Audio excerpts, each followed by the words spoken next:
with episode 2, I'm really getting more and more of the Durara feels. Like, there's not really one particular main character. There's a bunch of characters, and everybody is getting a chance to shine in their own way. I would say that technically, Lynn is maybe closer to being the main character, but yet everybody gets a chance, and they focus on different people, even from like past episodes, and somehow everybody is becoming very interconnected in how events are unfolding, and it's affecting more than just like the one person. In a way, it's affecting everybody else, and I really, really like that. And that's one of the reasons why I did like Durara for as long as I did watch it before I dropped it. But hopefully I don't drop this like I dropped Durara, especially since I own this one, unlike Durara, which I don't own. I gotta finish it at least once now that I own it, so but yeah, I'm excited to talk about it and explain my likes, my dislikes, and all that. Although really I didn't have very many dislikes, honestly. But before I start, I do want to mention what I mentioned on my previous review, which I also have uploaded just last night. I did get Twittering Birds Never Fly early. It's on my Blu-ray shelf right now. And I'm still deciding whether or not I'm going to review it at some point this month, maybe even this week or next week, or if I'm going to wait until the first weekend of February when it'll have been out long enough for everybody to have, access to it. And I'm gauging everybody's reactions on, like, my social medias and on here and such before I make a decision. Because if I'm going to put forth the work into it, especially since it's a movie, which means there's going to be a lot of, screenshots I'm going to have to make and go through and such and process. So, like, if I make it, I want you guys to watch it, if you know what I mean. I'm going to have to put a little bit more work into it. It's longer than a, 20-some minute episode. So, let me know. All that aside, let's finally get into the episode and kind of break down what happened in episode 2. So we find out that Lynn had agreed to protect the private eye because he wasn't getting paid the money he felt like he was deserved. And he declared that until he gets paid, he's not going to take any more jobs. He's going on strike. And not only that, but he's going to protect that guy so that no one can, kill him. Because he's basically going to be a difficult person. I mean, you gotta admire that amount of pettiness right there. So Kazuki's all tied up, and he finally tells the Revengers, the Karma Police, if you will, who he really is. And they're like, sorry about that. And they apologize to him and give him, a contact card. They're like, you know what? We'll give you a discount if you want revenge or somebody to be tortured or whatever, It's cool. Well, he was, tied up and being questioned, unfortunately. He completely missed out on killing his hit again because these two guys had already blown up not only that guy, but also his two friends. Because it turns out those 3 guys were the same guys that the mayor's son had film beating up some foreigner or whatever. So, like I said, everything is interconnected in some bizarre way. And this is just like one instance. Zenji, the private eye, finds out that Len's not going to let him leave because, there's killers everywhere. And they're all after him, and he has to protect him. Otherwise, he's not going to be making life difficult for his boss. So to trick him, he sends him out to go get some spicy roe from a specific area. And then when he leaves, that's when he goes out to go, investigate and run some errands. Well, Lin's out getting the roe. Zenji does find out, his true identity because he had taken a picture of him while he was sleeping. And his hacker informant friend, tells him that he has a fake identity and that he most likely really came from China. And there really isn't too much on him, but, look into it. He also informed him that right about now he's going to get decked because the guy who stole Len's wallet, the guy he punched, decided to get a hit on him from the Avenger guy to basically punch him since he'd punched him. And it's like, what kind of pettiness is that? When Zenji gets back, he finds out that a assassin had attempted to get in there and kill him, but unfortunately for him, Zenji wasn't there. It was Len, and Len had him all tied up and beat up, and he was going to straight up kill him. But then Zenji was like, nah, I'd prefer you let him go. So at least we know Zenji's a good guy in the aspect of morals. Like, he's not going to needlessly kill a dude, so that's cool. So thanks to Zenji's mercy, Len lets him go, and he gets to live. Len's boss is meeting with Eye Patch Guy, who's working for the mayor, Congress person. I can't remember. I feel like it was the mayor. Because the mayor and the mayor's son. And the dude also works in human trafficking. He straight up gives the Eye Patch Guy a briefcase, which has a woman sleeping in it. Because the mayor's son needs a new toy. Oh, God. Well, anyways, Len's boss is just miffed with him at this point. So he said, you don't have to pay money for the girl. All you have to do is have one of your men kill my employee Len for me, because I kind of want him gone. So that's not good. Now there's a hit on a hitman. We get a really sweet moment between Len and Zenji where they're, talking about just random stuff.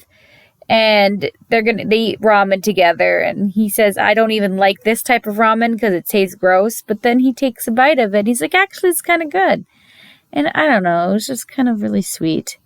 A little bit later, we see them watching baseball. And we find out Len is not a big fan of baseball. And he prefers his soap operas. Because to him, soap operas are a window into a normal life. Which, I mean, if that's what you view as a normal life, I'm sad.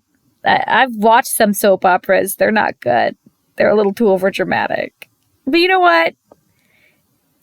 Good on him. We all have weird interests.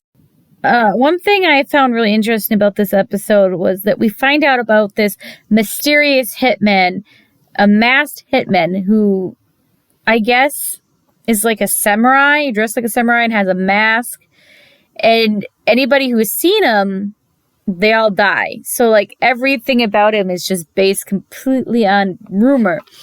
And I'm kind of curious to see who this guy really is, because they kind of mentioned him a little bit, I believe, in the first episode by that bomb guy again. So, yeah. Want to know what's going on with this mysterious guy. Oh, it could be a girl, I guess. I don't know. We'll find out. It's probably somebody we already know. Oh, and this is kind of funny, but our boy Kazuki ends up getting paid for the hit, even though he didn't complete the job, because his boss thinks it was him that, completed it. And originally he's going to return the money, but he sees how much it is, and he cashes it. And not only does he cash it out, but the boy goes on a spree. You see him drinking beer. He's eating a ton of good food. And eventually he ends up on I guess like a hooker street, the red light district or something. And I can't show it, but it straight up shows him and a row of other people just bumping. And I was just really taken aback because here's the thing. I knew that this was technically a mature show. I mean, it's about assassins, but they showed sex. They showed it. It was a split second, but man, he was straight up motorboating that chick. Joke's on him, though, because when he wakes up later in the episode, he finds out he's next to a dead girl. It's the dead girl who was originally with the mayor's son, who was in the briefcase. The mayor's son murdered her, of course, because he's got problems. And somebody working for the mayor's son must have dropped her body off in the poor Kazuki's bed when he was passed out from drinking and partying and having a good time too much. I don't know, maybe this is karma, Kazuki. Maybe don't spend money that's not yours. That's dirty money, man. So Zenji offers Len $5 million that would basically free him from, having to be a hitman anymore, because then his debt would be paid. All he has to do is tell him all that he knows, answer a few questions. And he's like, I will answer as many questions as I can honestly, but there are some things I won't answer honestly because I can't. So he does, and he reveals that he's working for people who work with like the Chinese mafia, and of course confirms that the Chinese mafia person also was meeting with the mayor, and there's human trafficking involved, and even though he's not involved in that, and he spills what he can, he gets his money, he's about ready to be a free man. He leaves after a few other words are exchanged with Zenji, and he calls up his former boss, right? And he's like basically telling him to stick it where the sun don't shine because he's finally a free man. He has the $5 million. And the boss laughs at him. He's like, you haven't seen the news, have you? And he's like, what? And conveniently, where he's walking and talking the phone, there is a big screen outside showing the news. Because of course there is. It's little things like this that irritate me, the coincidental part of it, And we find out that the girl who the mayor's son had murdered was identified as a Chinese student, and they had her name up and everything, but her death was considered unknown. And the girl that the mayor's son murdered was none other than Len's sister. Again, like I said before, everybody and everything is interconnected. Everybody's actions will in some way, like a ripple effect, affect everyone else. And I kind of suspected it was the sister because there was a little bit of a similar look about them. I hate that I was right, but I was. And so the episode ends with Len basically saying that he's going to kill his boss and he's going to kill whoever killed him. Because the boss basically said, because you were being a douche to me, I was a douche back to you, and I sold your sister. I didn't tell you your sister was working for me, but yeah, I did that. What a douche move. Yeah, this episode was super dark. Oh my, I was amazed at how dark it got. Like, there's a few moments where I was like, ha ha, this is a good time. But when it wasn't a good time, it wasn't a good time. I mean, there was a scene where this one minor character from the previous episode, a cat torturer, freaking straight up got mutilated. You didn't see it, but you heard it. And there's just stuff like that. Like, it doesn't hold back. This is definitely not an anime for somebody who's just looking for a good time, who's just looking for a light watch. This is dark. It is very mature. Well, at least more mature than stuff I normally watch. I'm still enjoying it. And again, I like murder mysteries and I like, trying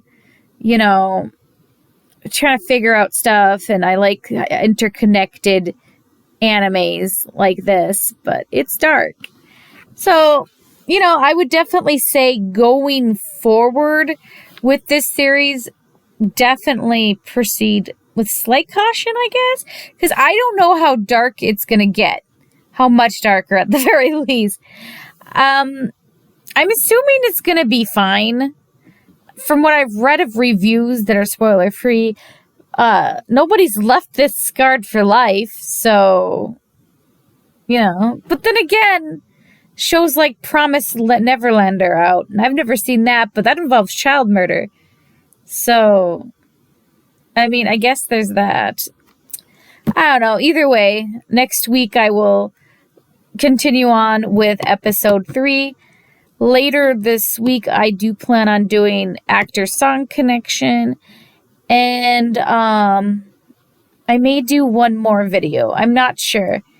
But so far, I am averaging around 3 episodes a week, sometimes 4. So we're just going to kind of see where this goes. So, yeah.